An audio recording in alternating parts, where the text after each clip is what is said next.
ایک اور بات بھی سمجھ لیجئے، اللہ کی راہ میں خرچ کا لوگ یہی سمجھتے ہیں کہ کسی غریب کو رقم دے دی، صرف یہ خرچ نہیں ہے۔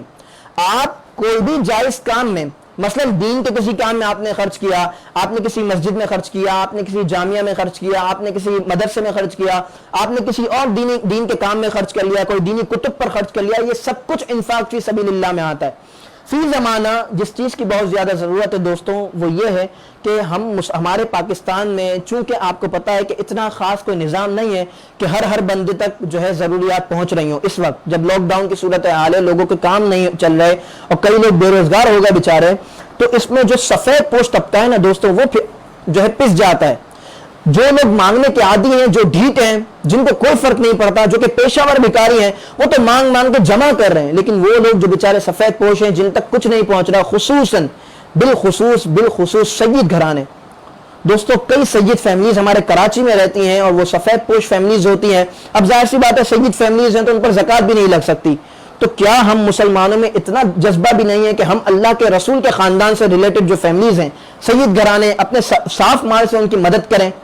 آپ یہ سوچتے ہیں کہ آپ کے علم میں نہیں ہے کہاں سید فیملیز ہے، تو میرے دوستوں ڈھونڈیں گے تو آپ کو سفید پوش بھی ملیں گے اور سید سفید پوش بھی ملیں گے۔ اس وقت سب سے زیادہ ضرورت سفید پوش لوگوں کو مدد کی ہے، کیونکہ جن کے گھر جو ہے پریشانی میں ہیں، جن کے بچے پریشانی کے عالم میں ہیں، جن کو اللہ نے فراہم کیا وہ تو کھا رہے ہیں، لیکن جو لوگ جن تک کچھ نہیں پہنچ رہا ہمیں ان کی فکر کرنی چاہیے۔ تو جتنا آپ مدد کرنا چاہتے ہیں غربا کی اچھی باتیں کریں، لیکن میں یہ کہنا چاہوں گا کہ دوستوں اپنی مدد کو سفید پوش لوگوں تک پہنچائیں، ان تک پہنچائیں جو اس کے حقیقی مستحق ہیں، ٹھیک ہے؟ اور مزید یہ وہ لوگ جو اس کام کو اچھے طریقے سے کر رہے ہیں نا، خصوصاً ہماری دعوت اسلامی ہے، ہمارے سیلانی ویلفیئر ہے، یہ جو ہمارے ادارے کام کر رہے ہیں نا، نہایت ہی مبارکباد کے مستحق ہیں۔ میں تو دعا کرتا ہوں اللہ تبارک و تعالی ان کو اور برکت دے، ان کے لوگوں میں برکت دے، ان کے کام میں برکت دے، جو ان کے ساتھ مالی جانی تعاون کرتے ہیں، اللہ ان کے گھروں کو شاد و آباد رکھے۔ اس وقت جو کام یہ لوگ کر رہے ہیں نا، اگرچہ ضرورت بہت شدید، بہت زیادہ کام کی ہے، لیکن پھر بھی یہ کچھ تو کر رہے ہیں نا، یہ جتنا کر رہے ہیں آپ کوشش کریں۔ اگر آپ سفید پوش لوگوں کو نہیں ڈھونڈ سکتے تو آپ ان تک اپنا مال پہنچا کے ان کے ذریعے لوگوں کی مدد کروائیں، لیکن کریں ضرور۔